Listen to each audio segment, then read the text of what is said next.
a lot of us are married. All of us are, or have like boyfriends, maybe we're dating. All of us are concerned about Jesus and how we are, following him and how God is being honored by what we do. And so I feel like that should be respected, and that it shouldn't be assumed that we would be willing to give up our relationship with Jesus in order to tempt you. It's just like, it's kind of like a slap in the face to just say, like, maybe we don't take our faith as seriously as you males or you guys. And that's not all the men, because like I work with different producers in the past, and I've worked with lots of male artists that are really supportive, and Dru Bex is like one of the main ones that's been supporting like female artists just from the jump. Lottie Dottie, we like to party, the party, the party. We like to party. Hello, welcome back to the Personal Pizza Party Show, episode 4. We in the dough, and my name is Jada, and I'm your host. I'm a creative Chicago native who pizza.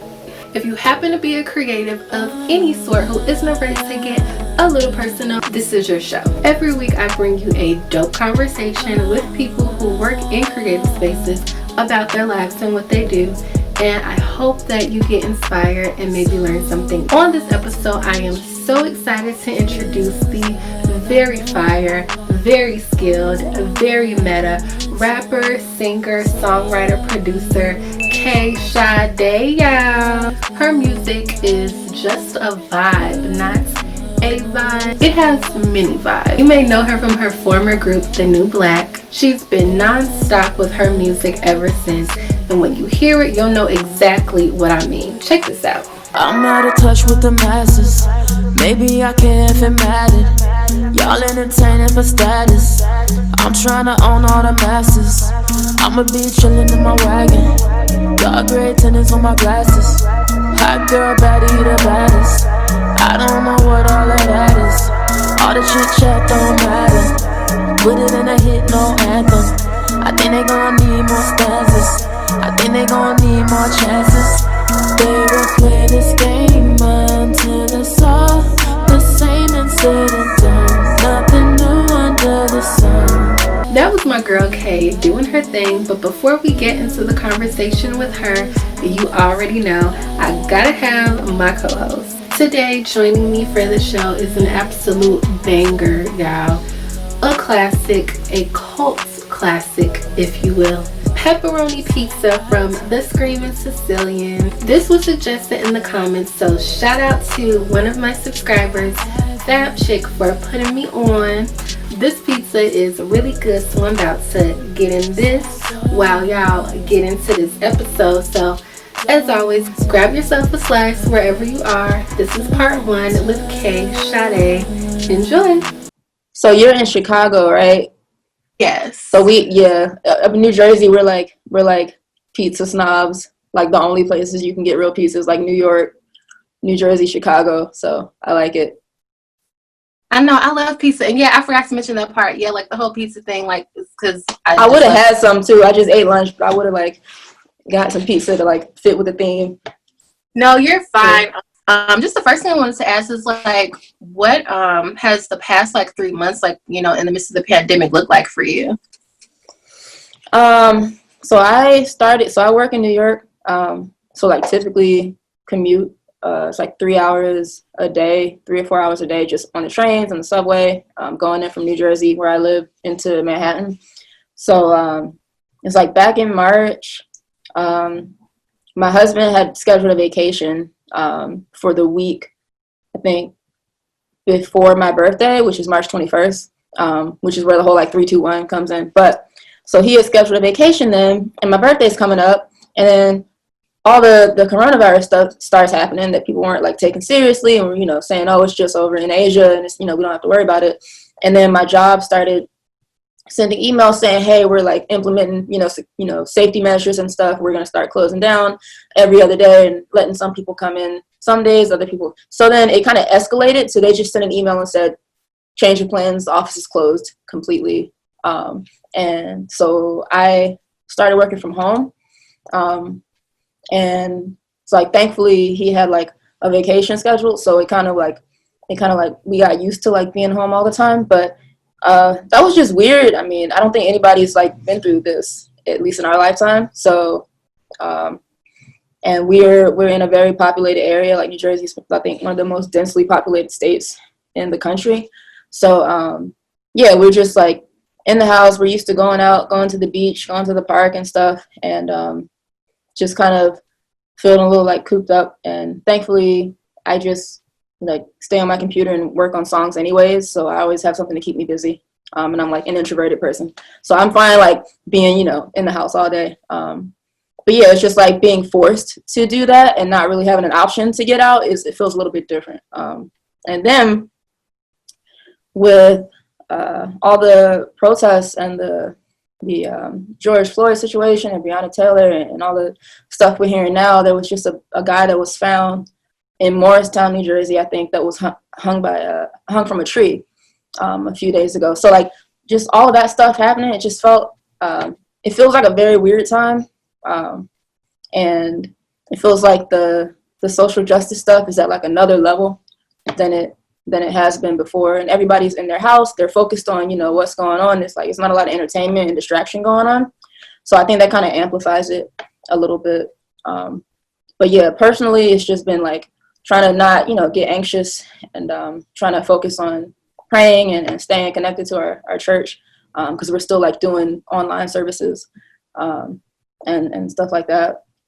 So yeah, it's just been a weird, like half of the year, or almost half the year will have been like in quarantine and in self-isolation, right? So yeah, we had a couple months in January, February, and then everything just fell apart. It feels like right around my birthday is when everything like went to pieces, which, that kind of sucks. But yeah, how about you? What have you been doing for like last 3 months and COVID and all that? Yeah, so for me, I actually stopped working like right before like maybe like 3 weeks before like everything like kind of like went downhill. So kind of like since then, like I've just actually started this and just doing like reselling and stuff, but that's beside the point. But yeah, like in Chicago, I'm trying to think like if just like the like George Floyd and Black Lives Matter, like that's like a whole separate thing, but just on the pandemic like end of things, like man, like just honestly just like being in the house and stuff, like which isn't like super like uncomfortable for me, but at the same time I am a person that likes to go places and do things and stuff, so it definitely has like been hard. And just kind of like just one thing that I want to say that like I kind of found like just throughout this whole time is that I feel like it's like affecting like everybody, like because at first it's just like oh like I feel bad for people who are sick and older people, when we thought it was just like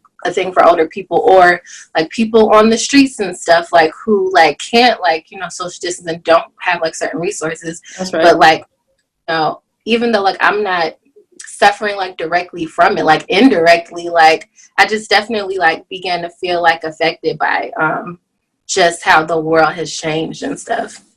Yeah, definitely. But on kind of a lighter note though, what's the most fun or like the craziest thing that you've done like since quarantine? Let's see. I don't know if we've done anything like fun or crazy.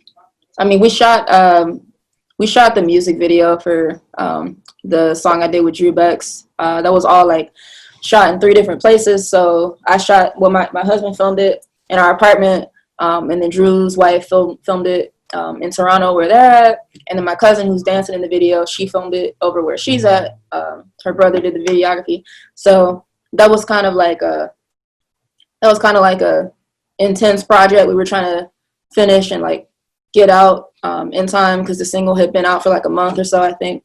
So I think that was the most fun. It was a real challenging thing to like DIY that. Used to like having a videographer who can just shoot it, you go there, show up and do your part, and then they edit it and take care of all that. So that was a learning experience.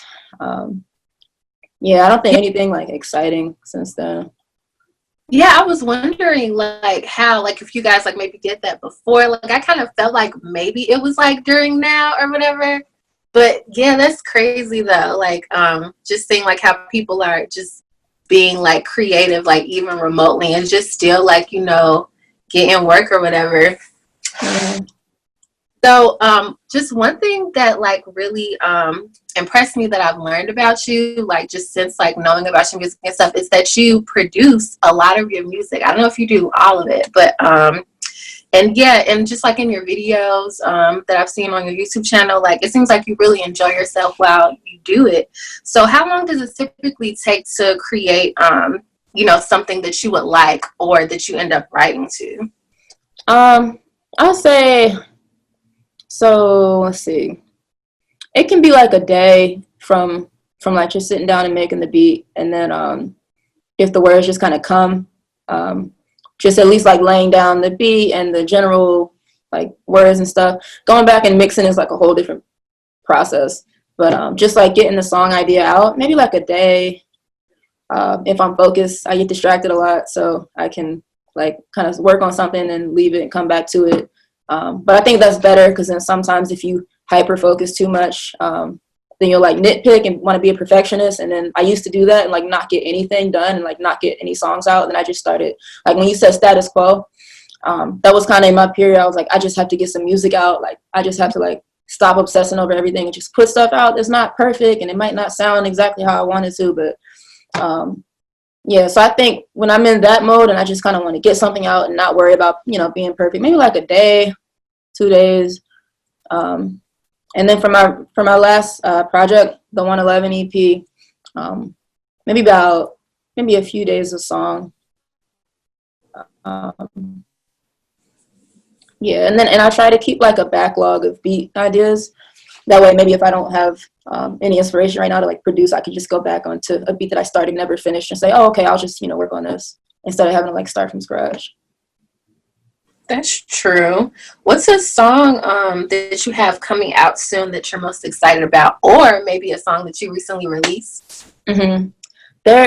There's a song that I produced on the Dru Bex collab album that I'm doing, and that is going to be the last single before we release the album. And it's crazy, and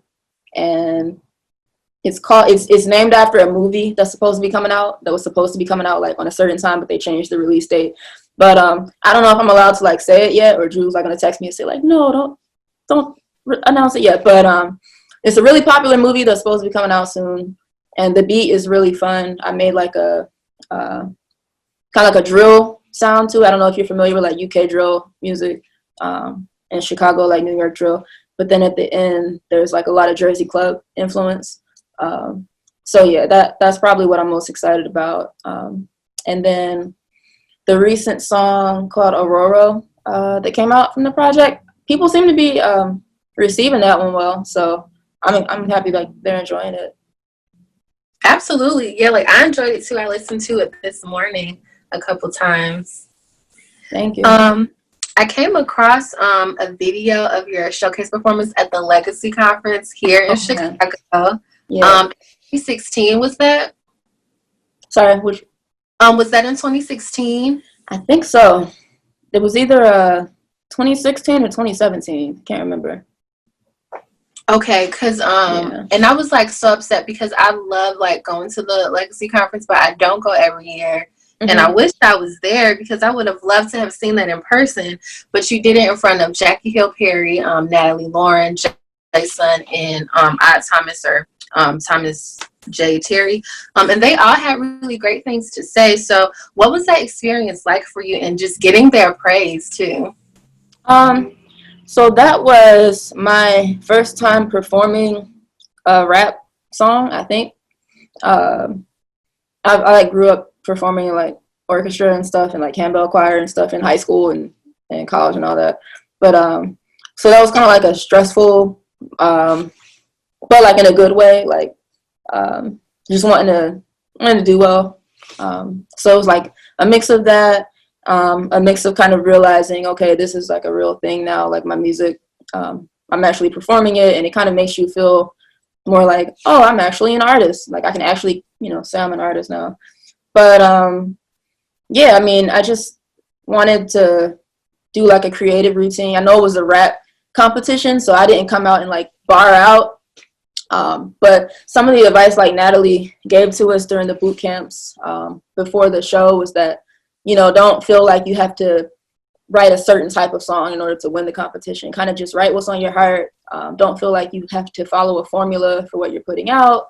Everything doesn't have to, you know, end on a happy note, or there doesn't have to always be a happy ending just because it's a Christian song. There can, you know, be storylines and things like that. So I kind of really took that to heart and just wanted to write kind of like a really creative song, like a song that told a story. It's called Into the Wild. And yeah, I mean, hearing their feedback was kind of surreal. I'm happy. Like, I think Heavy Faith that I used to work with, or maybe one of our fans named Tyrone, I think one of them recorded it, and I was like just so thankful that they got it on video, because I probably would not have remembered any of the feedback. I don't think like what they were saying kind of registered when I was still on stage. But just having like Jackie Hill over there and having like Natalie Lauren over there like talking, it's just kind of, you know, you phase out a little bit while it's all happening. So yeah, I'm happy that I have a video of it. Yes, like that was so dope to see, and like that they like, you know, like really like just had like really like great things to say. Because I will say like your stage presence though, like I wasn't expecting it, but I loved how you told the story though, like that you had like a story to tell, and that you're not just rapping, but like you're telling a story, and then you was dancing and stuff. Like I love to see it. So have you gotten like other performance opportunities since then? Yeah, I mean, I had performed with the New Black, so I guess I meant like that was my first time performing like as a solo artist. I've had, I think, a couple people ask me to perform, but I wasn't able to make it just with work and all the everything like going on just in regular life. But yeah, we opened up for John Gibbs in Oakland. I think about 6 days after I got married. So that was like kind of the last like notable performance we did. We also opened up for Show Baraka in, where was it? Was it New Jersey or Dallas? I can't remember where we were. But yeah, so those were like two kind of highlights that I really enjoyed. That was all with the New Black, yeah. Yeah, because those are like really dope artists to just like be in front of their audience and stuff.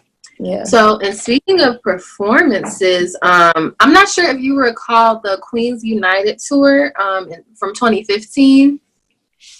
No, it's I don't funny. remember that. Yeah, because I almost forgot about it too. But yeah, so it was with DJ KB, Hillary Jane, Jasmine Lachey, and V Rose. And then like they only went to like 3 cities though, so it was very small. Chicago was one of them, and once again I missed that one too, which I was so upset because I really wanted to go. But I just mentioned that to say that just to kind of like get into another kind of topic. But like I saw that you retweeted a tweet from Hillary Jane, who I actually recently spoke with about the situation of CHH, well, women in CHH, and not being able to like do things like tour and like advance because of just how like certain men like think about interacting with women, well, working with women, like, you know, in terms of music. So like, did you have any like other thoughts just about that topic? Yeah, I mean, I have like, I think about it just kind of in the back of my head all the time as a female Christian artist. And I don't really like vocalize on it. I did back when the CHH sexism hashtag was tweeting though, because kind of just, it was like you couldn't ignore it. But yeah, that's why I retweeted it when Hillary said it, because it's kind of like always in the back of my head. I'm always like, you know, wishing things were a little bit different. And then, you know, when I just saw it, I just had to retweet that and say like, this is real. But yeah, it's personally, I haven't been, like, I just became a solo artist in 2018 when the New Black disbanded. So I haven't been on my own as a female Christian artist to the extent that like V Rose and Hillary Jane and Jackie and Natalie and like Angie, like the way they've kind of like built their whole platform already, like as solo artists. Because I've been with the New Black since 2015, so that was like 3 years of me kind of finding my sound and kind of building fans with a male artist counterpart that I work with. So I think I haven't really seen everything that maybe some of the other female artists have seen, but I have seen a little bit of it. Just with like little macro things that maybe I'm blowing out of proportion. But maybe like being on a call, and if it's a male artist or producer, them like turning the camera down because they don't want to show themselves, and for whatever reason. It's just like maybe I'm blowing things like that up out of proportion, but I don't think I am. Yeah, or just maybe being told that they don't want to work with women right now. They only want to work with men right now, and it's like I don't want to like jump to conclusions, but I just wish that stuff didn't have to be. It's 2020. Like I wish we weren't having the conversation that we're still having. Back when Catafan, started the whole CHH sexism thing, we're still having like 3 years later. And it's not, it's like a lot of us are married. All of us are, or have like boyfriends, maybe we're dating. All of us are concerned about Jesus and how we are, following him and how God is being honored by what we do. And so I feel like that should be respected, and that it shouldn't be assumed that we would be willing to give up our relationship with Jesus in order to tempt you. It's just like, it's kind of like a slap in the face to just say like, maybe we don't take our faith as seriously as you males or you guys. And that's not all the men, because like I work with, different producers in the past, and I've worked with lots of male artists that are really supportive, and Dru Bex is like one of the main ones that's been supporting like female artists just from the jump. And so it's not all of them. It's just like every now and then there's a little incident where it's like, am I blowing this out of proportion, or is this really still a problem that they really see being a female as a threat to their spiritual health? And that just like is mind-boggling. But yeah. Absolutely, man. I love like everything you just said about that, and I just love like just how like you kind of even though like you have a valid point, but even just like having the maturity of like saying, well, like maybe I like might be like blown out of proportion, like even just like trying to like see like the other side in a sense, like just like a quick comment on that. But yeah, like I don't know, like it's just kind of, it's still like weird that it's still a thing for sure. And I do want to say too, like I would love to see like another like Queens United type of tour done like a little bit differently maybe. I mean, I don't know, because I didn't even go to it unfortunately, but something that like just includes like as many of y'all as possible, because it's so many women in CHH, but also like have like the men involved who like have like larger platforms, like larger audiences, to kind of like leverage like what they have to uplift and elevate like the women. Like I feel like it's like overdue. Absolutely. Yeah, for sure. So but one thing about you though in particular is that like you said, like you work with men like constantly, like you were in a group, and now like you're doing an entire project with Dru Bex. So just to kind of pivot a bit, and you've done a lot of songs with him too. So let's talk about that. Like, what's the dynamic like between you guys? And like, how did you come to decide to create an entire project together? So that was actually Dru's idea. He's been listening to my music since I was making, maybe not that far back. I was making like Christian remixes to songs that were on the radio back in like 2012, 2013. I can't remember exactly how Dru found my music. I think it was when I made that Nicki Minaj remix called Whatever. Maybe he saw it on Rapzilla. But he'd been reaching out to collaborate, and I sent him a verse one time, and the song actually I don't think it ever got made. But then he had me on his Good Cypher that was on his album called The Good Album. And then Theo Blue was also on that from the New Black. And he had me on his remix to his song called Tenacious. So it was like another feature. And then he did the She Mix for the Good Cypher with all girls. Yes, I love that. Yeah, and Kai. So that was, I think that was the last time we'd done anything together until the New Black disbanded. So he reached out, I think it was last year, and just said, hey, like one of my basic like bucket list items is to do a project with you. Would you be open to doing it? So I was just like, yeah.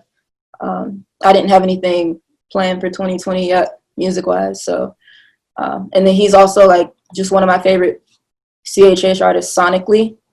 Just the like melodic rap and stuff. I really like that. And he chooses really good beats, and I respect him a lot just for supporting like me and Lex Divine and like all the other women in Christian rap. So I just told him like, yeah, for sure. Hopefully you enjoyed part 1 with the amazing Kay Sade. Go watch part 2 ASAP. Check out Kay's music on all streaming platforms and be sure to follow her on social media. If you enjoyed this episode of Personal Pizza Party Show, like this video, comment below, and consider subscribing. Also, feel free to hit me up on social media. Tune in next week for a brand new episode. As always, thank you so much for sharing a slice of life with me, and I'll see you later.